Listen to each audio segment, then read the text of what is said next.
আচ্ছা, তোমার ফোনে এই যে অভিদীপ্তা বলে নাম্বারটা সেভ করা, কিন্তু প্রোফাইল পিকচারটা এমন ছেলেদের কেন? তুমি আমার পাসওয়ার্ড জানলে কি করে? আর অভিদীপ্তা আমার বান্ধবী, ওর ভাই যখন ওর ফোনটা ইউজ করে তখন নিজের ফটো লাগিয়ে নেয়।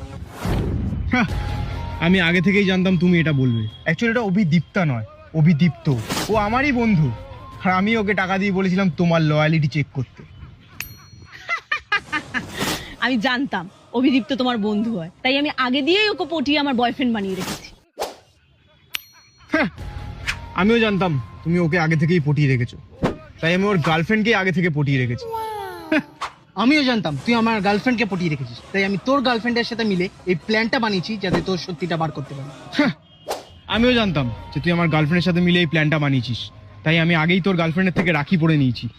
ছি, তুমি আমাকে এরকম ভাবতে পারলে? Baby sorry, baby sorry.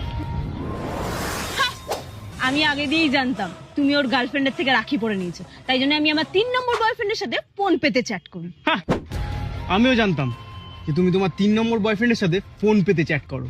একটা মজার কথা, ওটা তোমার 3 নম্বর বয়ফ্রেন্ডের না, আমারই নাম্বার। আমি আগে দিয়েই জানতাম ওটা তোমারই নাম্বার, তাই জন্য আমি আমার মেন বয়ফ্রেন্ডের সাথে মায়ের ফোন দিয়ে কথা বলি। হ্যাঁ, আমি জানতাম যে তুমি তোমার মেন বয়ফ্রেন্ডের সাথে তোমার মায়ের ফোন দিয়ে কথা বলো, তাই আমি তোমার মায়ের ফোন চুরি করে তোমার মেন বয়ফ্রেন্ডকে আমার বানিয়ে নিয়েছি।